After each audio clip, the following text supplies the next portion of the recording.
साथियों नमस्कार, शुभ संध्या। आप सभी का आपके अपने YouTube चैनल सुभी क्लासेस के ऑनलाइन प्लेटफॉर्म पर आप सभी का पुनः स्वागत, हार्दिक अभिनंदन है। तो जैसा कि रोग से संबंधित वीडियो चल रहे थे, तो दोस्तों आज आपका पार्ट 4 जिसमें रोग है हैजा लेकर के आया हूं, जो रीट लेवल 2nd और 12th क्लास के लिए है। तो इसको आज हम शुरू करते हैं, जो कि बहुत ही मजेदार और अच्छे कॉन्सेप्ट और कंटेंट के साथ होने वाला वीडियो है दोस्तों। तो सबसे पहले मैं बात करता हूं कि इसकी जो डिजीज है, डिजीज का नाम है हैजा। मैंने पहले ही वीडियो में बता दिया था कि मैं पहले से लिख लेता हूं कंटेंट, जिससे समय की बचत और वीडियो भी शॉर्ट दोस्तों तैयार होता है आपके लिए, आपकी सुविधा के लिए। तो हैजा आज हम पढ़ने वाले हैं। हैजा की जब हम बात करते हैं तो इसका जीवाणु जो है, क्या नाम है, विब्रियो कॉलेरी, जो कि क्या एक बैक्टीरिया है, जीवाणु है। हैजा किससे होता है दोस्तों? जीवाणु जनित बीमारी है और उस जीवाणु का नाम है विब्रियो कॉलेरी। अब बात बनती है कि रोग कारक तो विब्रियो कॉलेरी है, संचरण किसके द्वारा होता है? तो संचरण जल और खाद्य पदार्थ के द्वारा, जिसमें सबसे ज्यादा संक्रामक स्थिति दोस्तों किसके द्वारा उत्पन्न होती है?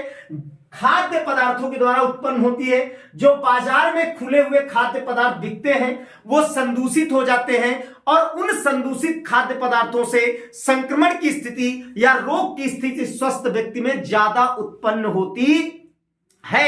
इसीलिए कहा गया है हैजे से बचाव के लिए क्या किया जाए दोस्तों? उस खाद्य वस्तु को ढक करके रखा जाए, या जिस वस्तु को खाद्य रूप में हम उपयोग करते हैं उन्हें ढक करके रखना चाहिए। खुली हुई संदूषित बाजार की वस्तुएं उपभोग नहीं करना चाहिए। कारण उसका है, कारण इसका इस रोग का वाहक कौन है? तो उत्तर मिलता है घरेलू मक्खी। कौन सी?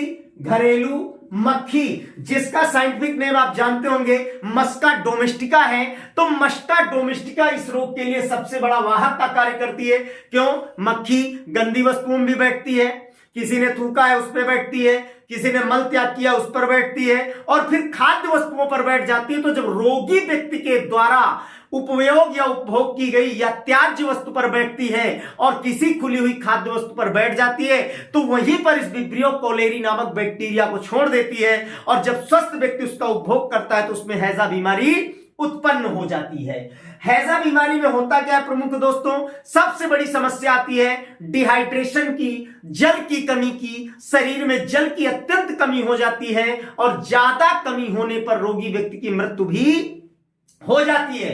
तो मैंने पहले बताया रोग कारक दोस्तों विब्रियो कॉलेरी, फिर उसके बाद मैंने कहा कि संचरण जल एवं खाद्य वस्तुओं द्वारा, फिर उसके बाद वाहक घरेलू मक्खी यानी मस्का डोमेस्टिका दोस्तों, जिसका मैं वैज्ञानिक नाम लिख देता हूं। क्या नाम है? मस्का डोमेस्टिका। घरेलू मक्खी का वैज्ञानिक नाम होता है मस्का डोमेस्टिका, जो आर्थ्रोपोडा संघ के अंतर्गत आते हैं। किसके अंतर्गत आते हैं? आर्थ्रोपोडा। जो दुनिया का सबसे बड़ा संघ है वो है दोस्तों आर्थ्रोपोडा संघ है। अब लक्षण क्या दिखाई देते हैं, इसके सिम्टम्स क्या होते हैं दोस्तों? तो सबसे प्रथम लक्षण उल्टी होना, दस्त होना, और लगातार तीव्रता की स्थिति बढ़ती जाती है। और जब ज्यादा मात्रा में उल्टी या दस्त की समस्या उत्पन्न हो जाती है तो शरीर से जलहानि होने लगती है और हाथ पैरों में, मांसपेशियों में ऐंठन उत्पन्न होने लगती है।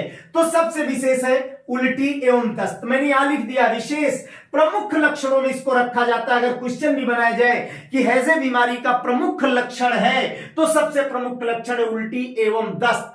अब जब उल्टी एवं दस्त होती है दोस्तों, तो दस्त कैसे होते हैं? पतले, क्योंकि मैंने कहा पानी की हानि ज्यादा होती है। शरीर जो बॉडी होती है वो डिहाइड्रेट हो जाती है जल हानि होने के कारण, और दस्त सफेद रंग के पानी जैसे। अब क्या होगा? जब ये स्थिति उत्पन्न होगी तो जल की कमी आ जाएगी, यानी बॉडी डिहाइड्रेट हो जाएगी, और क्या होगा? इससे पेशाब बंद होना, यानी जल हानि हो गई जिससे पेशाब बंद हो जाएगा और ग्रसित समस्या, ज्यादा समस्या उत्पन्न हो जाती है, और पैरों में ऐंठन यानी रोगी की मृत्यु अर्थात मांसपेशियों पर भी प्रभाव पड़ता है। उसके बाद बचाव के लिए कोई खास बात नहीं है, क्योंकि मैंने यहां कहा जल तो स्वच्छ उबला हुआ पानी उपयोग करें। उबालने से आपको पता है उसमें बैक्टीरिया या रोगाणु नष्ट हो जाते हैं लगभग। उसके अलावा साफ सफाई का विशेष ध्यान रखना चाहिए, और पका हुआ भोजन।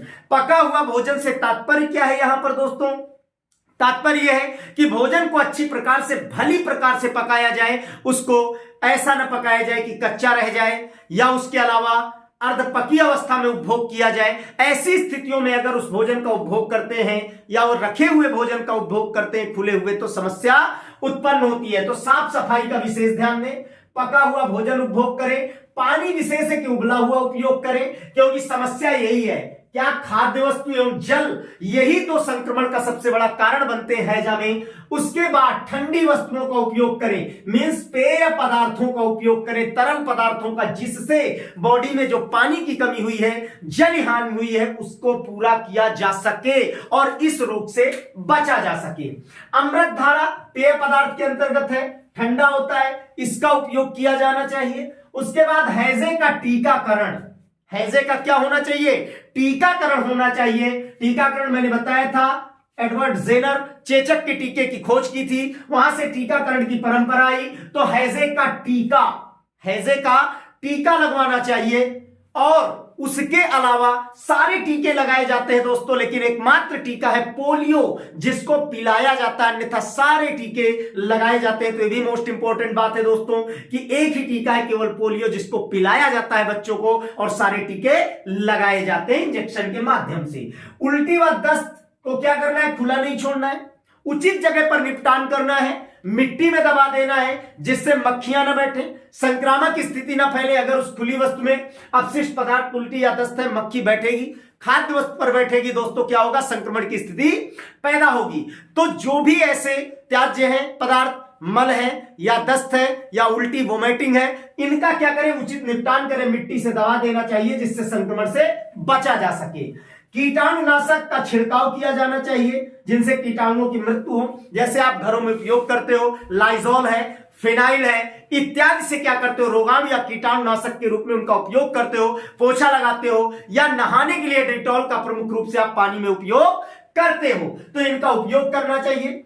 ये बाजार के खाद्य पदार्थ मैंने पहले बता दिया कि खुली अवस्था में नहीं खाना चाहिए, नहीं उपभोग करना चाहिए। उसके अलावा ढकी हुई वस्तु का उपयोग करें पूर्णतः, ये विशेष है। अब बात आई, थोड़ी सी बात और कर लेते हैं कि हैजे का टीका। तो हैजे का टीका रोग होता किससे? विब्रियो कोलेरी से होता है। अब जब विब्रियो कोलेरी से होता है तो हमारी बॉडी में दो ही चीजें हैं। क्या? सबसे प्रमुख प्रतिरक्षी यानी इम्यून प्रक्रिया को अप करते हैं।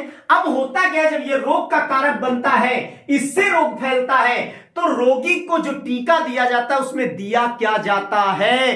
तो उसमें एंटी विब्रियो कोलेरी दिए जाते हैं, या मैं स्पष्ट लिख दूं, मृत बैक्टीरिया या मृत जीवाणु होते हैं जिनको भेजा जाता है, यही विब्रियो कोलेरी, जो डेड बैक्टीरिया होते हैं उनको इंजेक्शन के माध्यम से बॉडी में भेजा जाता है, और वो एंटीबैक्टीरिया के रूप में कार्य करते हैं और इम्यूनिटी को अप करते हैं और इनसे लड़ने की क्षमता उत्पन्न करते हैं, जिससे रोगी रोग से बच पाता है दोस्तों। तो आज आपका ये जो वीडियो था, चौथा था मींस रोगों से संबंधित, और अगला जो आपके पास आएगा, शेष एक अपने पास बच रहा है, वही एकमात्र टाइफाइड आएगा जो साल्मोनेला टाइफी नामक बैक्टीरिया से होता है। उसकी बात नेक्स्ट वीडियो में, नेक्स्ट पार्ट में करेंगे। तो दोस्तों, अगर वीडियो पसंद आ रहे हैं, कंटेंट और कॉन्सेप्ट अच्छा है, तो लाइक करें, सब्सक्राइब करें, शेयर करें। तब तक के लिए सभी को धन्यवाद, नमस्कार। फिर मिलते हैं नेक्स्ट पार्ट लेकर के।